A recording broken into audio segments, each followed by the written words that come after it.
Muy bien, recapitulando, tenemos la región cervical, ¿no? A manera de un cuadrilátero, se divide en dos triángulos, uno posterior, uno anterior, gracias al esternocleidomastoideo.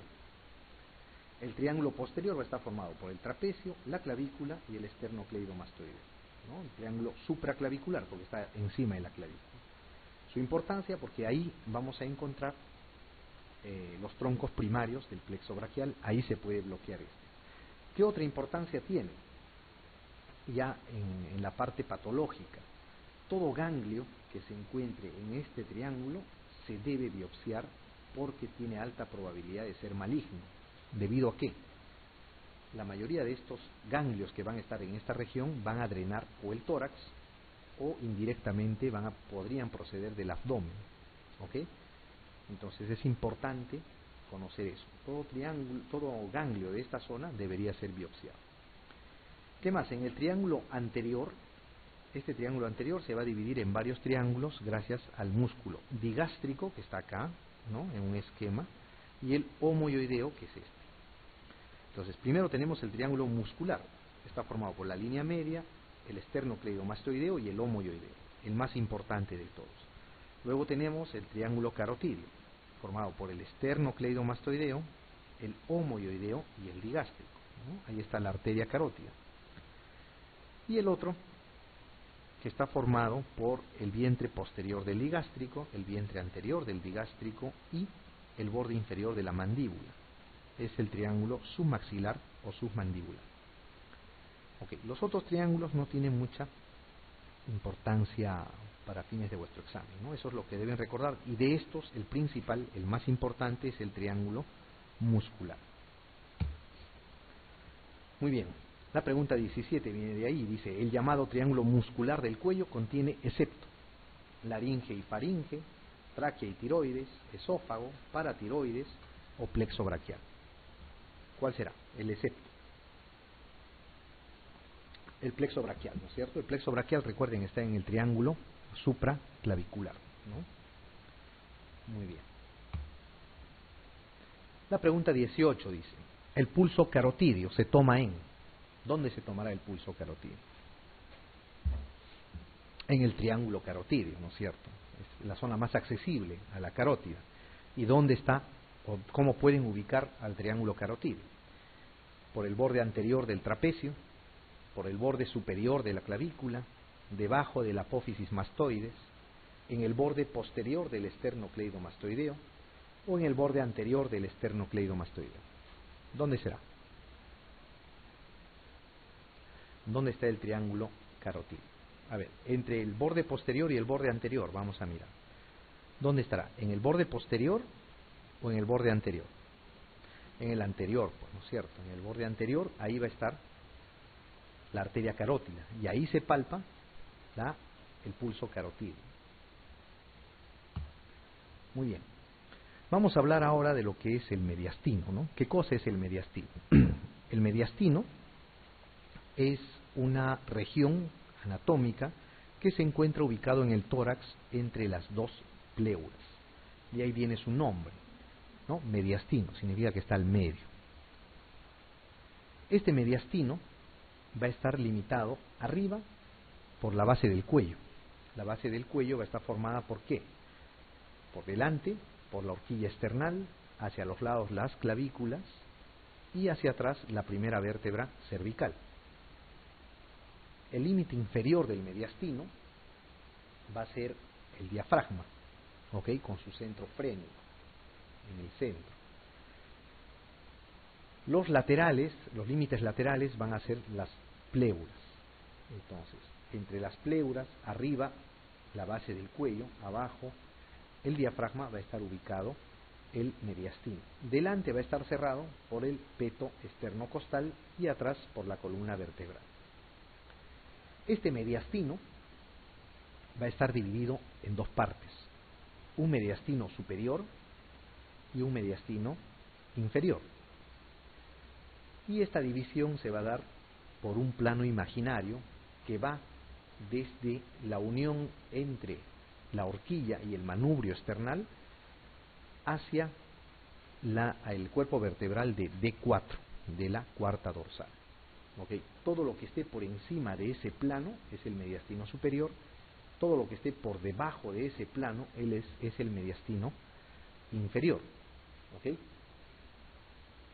La unión, recuerden por ahí, les podría servir esto, la unión entre la horquilla y el manubrio del esternón se llama el ángulo de Lois, ¿no es cierto? Eso también deben recordar. Les podrían decir que el límite entre el mediastino superior e inferior es un plano que va del ángulo de Lois hacia D4, ¿ok? Hacia D4. Todo lo que está por encima entonces es mediastino superior. El mediastino superior a su vez tiene 5 planos, ¿no? Que van uno detrás de otro. No es necesario que recuerden esos 5 planos anatómicos, pero sí es importante que recuerden qué estructuras hay, ¿no? Yendo de adelante hacia atrás, va a estar, lo primero que van a encontrar es la vena cava. La vena cava, al lado de ella está el nervio frénico. Detrás va a estar la arteria pulmonar, la arteria aorta. Detrás de ellos va a estar los conos de la arteria aorta y la arteria pulmonar. Arriba va a estar el callado de la aorta. Detrás va a estar la tráquea y el esófago. Y detrás de ellos el conducto torácico. ¿Ok? Además de algunos plexos nerviosos que van a ir de la cadena simpática y del nervio vago para distribuirse en el corazón.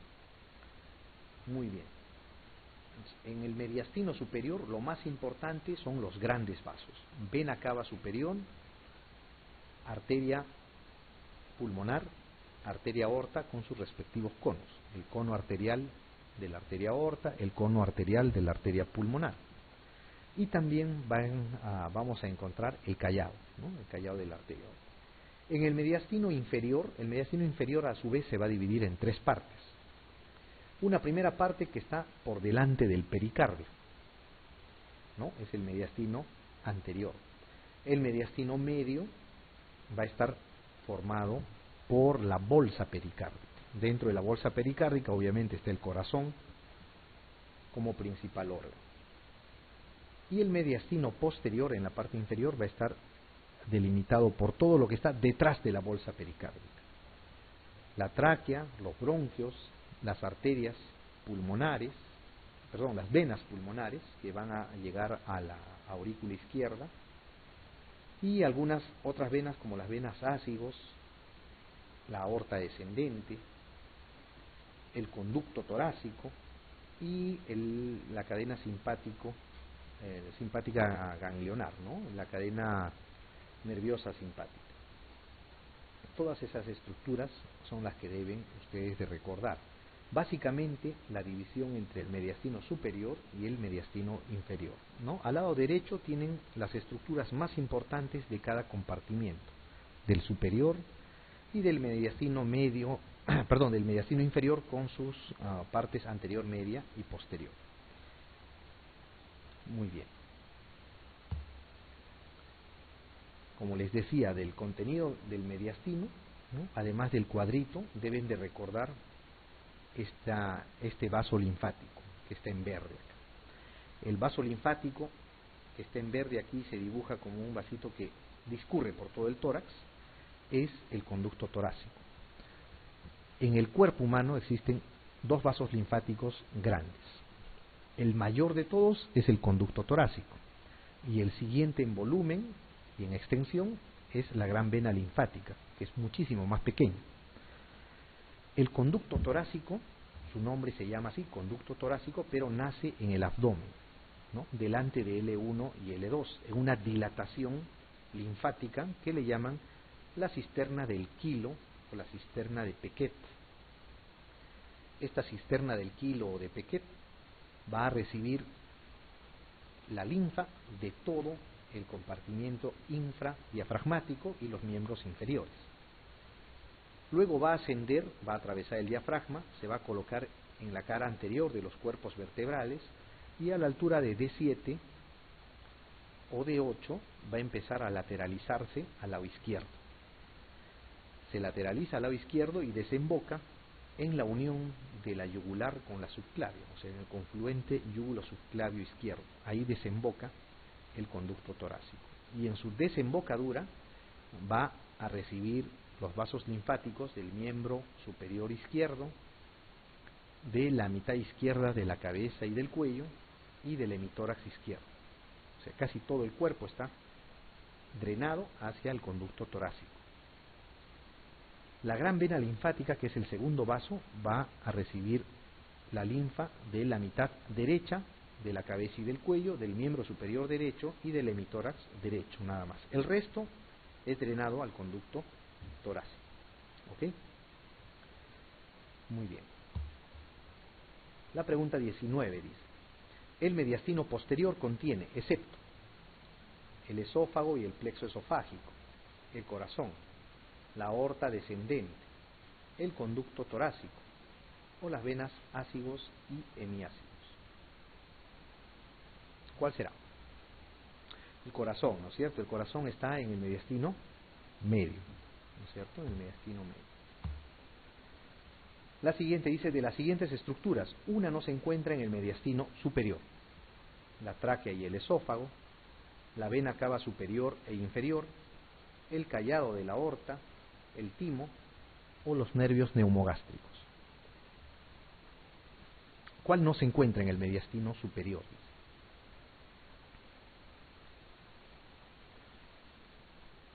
A ver, ¿el timo estará o no? En el niño está, definitivamente. En el adulto hay rezagos y vestigios de la glándula tímica, ¿no es cierto? Tanto en el mediastino superior como en el mediastino inferior. Hay. Los nervios neumogástricos, ¿estarán o no? El neumogástrico, recuerden, sale por el agujero rasgado posterior, desciende entre la arteria y la carótida y la vena yugular y va a llegar hasta el abdomen. Entonces va a pasar tanto por el mediastino superior como por el mediastino inferior, atraviesa todo el tórax. El callado de la aorta en el mediastino superior está, pues, ¿no es cierto? Es uno de los principales, junto con la vena cava superior. La tráquea y el esófago, ¿estarán o no? También. ¿Cuál es ahí la que no está? La B, pues, ¿no es cierto? Dice, la vena cava superior, obviamente esa está, pero la inferior no, pues, ¿no? La inferior está abajo, debajo del corazón, ¿no? En general no llega siquiera al tórax. Entonces ahí la respuesta es la B.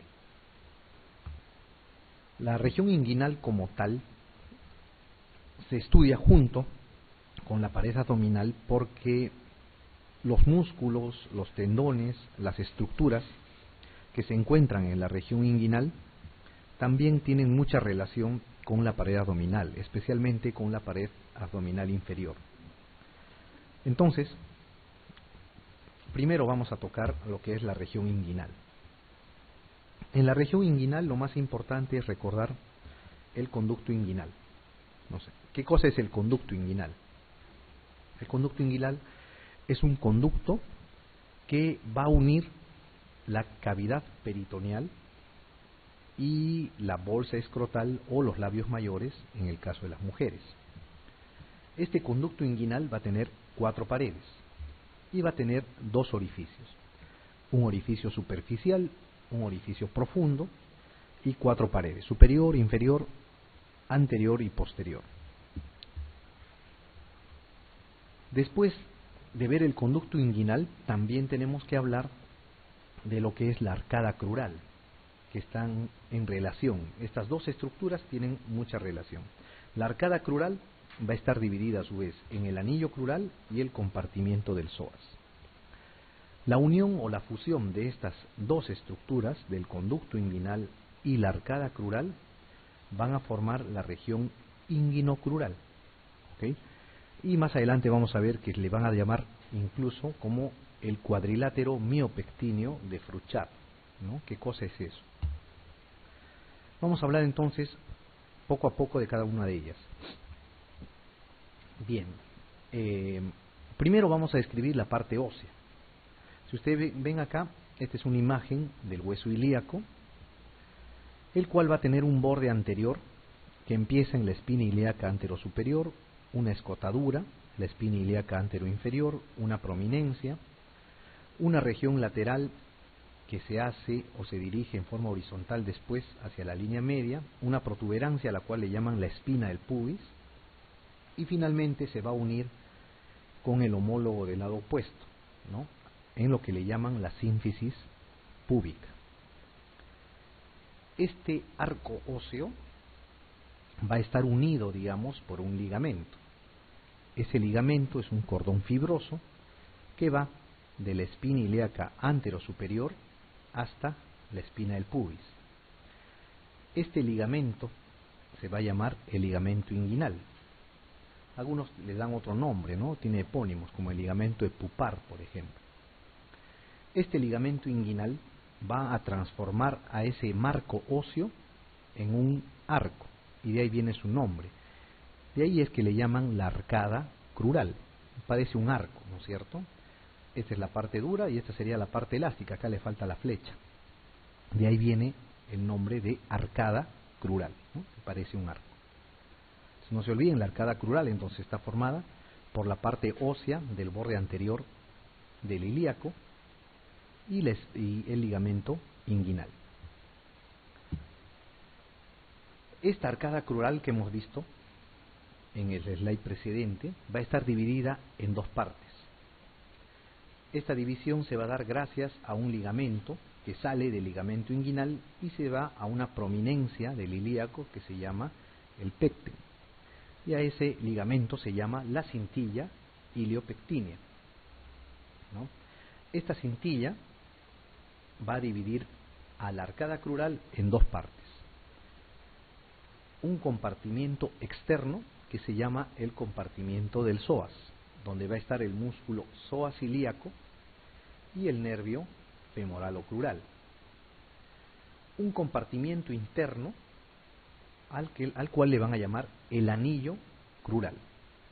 Por el anillo crural van a emerger del intraabdominal la arteria femoral y del muslo hacia la región intraabdominal va a pasar la vena femoral. Entonces, por el anillo crural van a pasar los vasos femorales.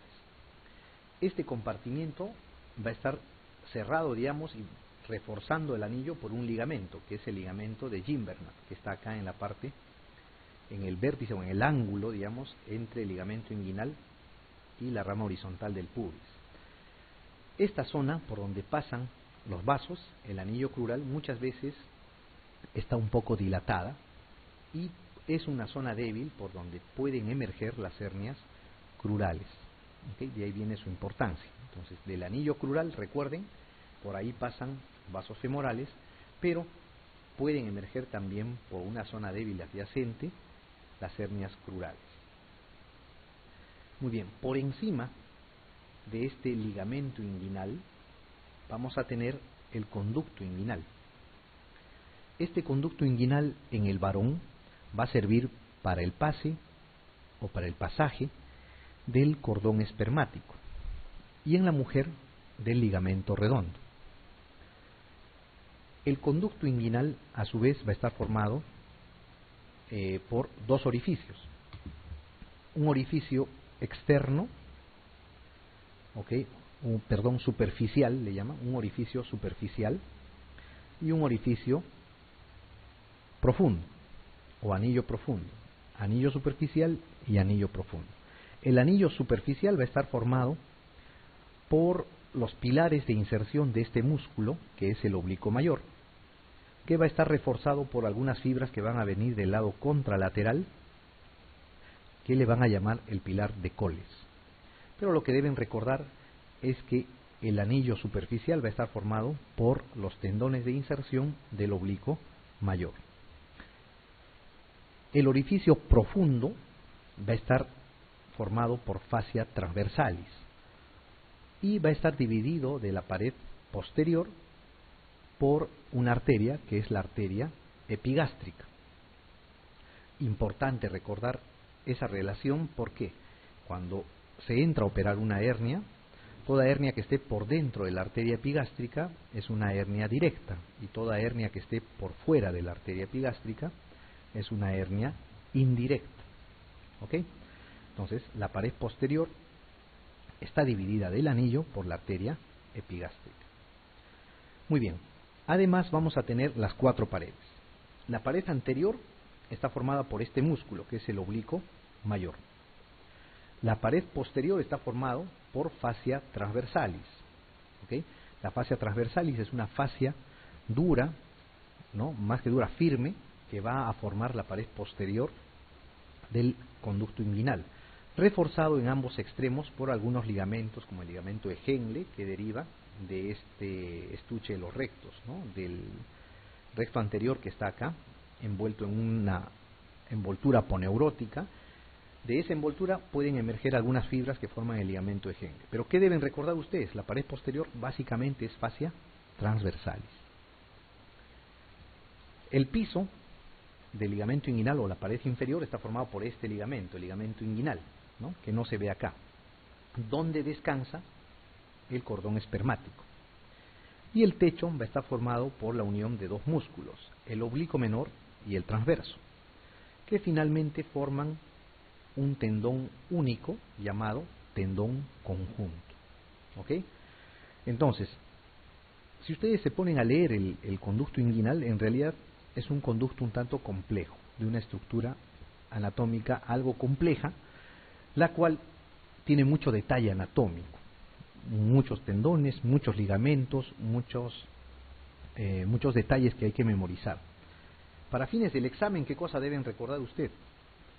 Hagan de cuenta que el conducto inguinal es una especie de tubo, ¿no? O un prisma de 4 lados, con 2 orificios, uno superficial y uno profundo. El superficial no tiene importancia, el profundo sí. Por el profundo salen las hernias inguinales indirectas y está formado por fascia transversalis y la arteria epigástrica. Ok.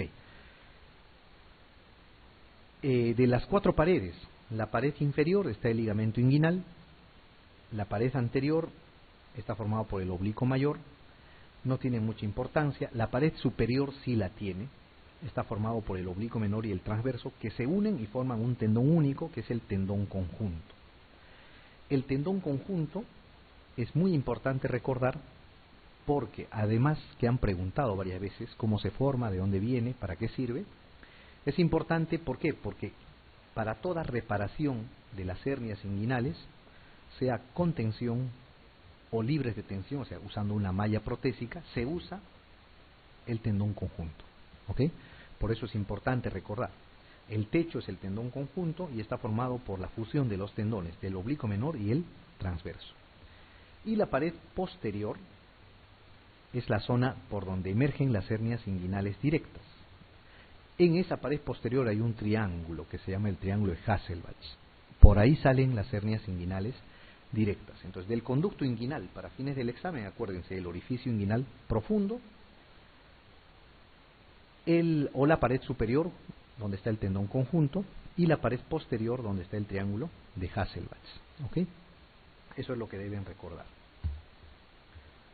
Muy bien, entonces, el conducto inguinal tiene paredes, les decía, 4 paredes. Una anterior por la poneurosis del oblicuo mayor. Una posterior formada por fascia transversalis, importante porque por ahí salen las hernias inguinales directas. Una inferior, que es el ligamento inguinal, y una superior, donde está el oblicuo menor y el transverso. Se unen y forman el tendón conjunto, no se olviden de ese detalle. Y tiene 2 orificios, el anillo inguinal superficial, formado por el oblicuo mayor, es acá, ¿no? Eso arréglenlo, no es menor, es oblicuo mayor, y el anillo inguinal profundo, formado por fascia transversalis y la arteria epigástrica. No se olviden la arteria epigástrica, eso vamos a verlo cuando hagamos hernias. La arteria epigástrica divide el orificio inguinal profundo de la pared posterior. ¿Ok? Sirve para identificar qué tipo de hernias están tratando, si es una inguinal directa o es una inguinal indirecta. Muy bien, la pregunta 21 dice, ¿no? El ligamento inguinal de Pupart o de Falopio, esos son sus otros nombres. Cordón fibroso que se origina en la espina ilíaca anterosuperior y se inserta en la espina del pubis forma, dice. La pared anterior del conducto inguinal, el techo del conducto inguinal, el anillo inguinal superficial, el piso del ligamento inguinal o la pared superior del conducto inguinal. ¿Cuál será? La E, ¿no es cierto? La pared, perdón, que estoy hablando, la D, el piso del ligamento inguinal, el ligamento pupar. La pared superior está formado por el tendón conjunto. El el anillo inguinal superficial, no se olviden, está formado por los tendones o los pilares de inserción del oblicuo mayor. ¿Cuál? ¿Qué otra cosa deben recordar ahí? Y no se olviden también que el anillo inguinal profundo está dividido de la pared posterior por la arteria epigástrica. Lo otro, el ligamento inguinal tiene dos epónimos, ¿no? El ligamento epupar, que es más conocido, o el ligamento de falopio, que es menos conocido, ¿no? Alguna vez han preguntado sobre el ligamento epupar, ¿no? En exámenes del MIR, pero no acá en el... Hasta ahora en los exámenes de residentado del ENAM han preguntado sobre el ligamento inguinal, así con ese nombre. Muy bien, la pregunta 22 dice: el tendón conjunto está formado por la fusión de las aponeurosis del músculo transverso del abdomen, debe decir acá, y el oblicuo menor, el oblicuo mayor, el dorsal ancho, el recto anterior o el pectíneo. ¿Cuál será? Habíamos dicho el transverso y el oblicuo menor, ¿no es cierto? El menor.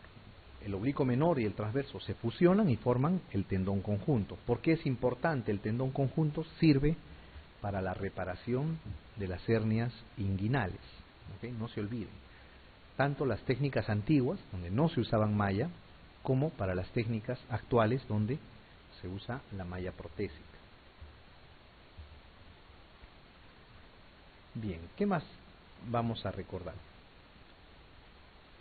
Esta es una imagen donde les muestra la relación que existe entre la arcada crural, que está acá abajo, y el conducto inguinal, que está arriba.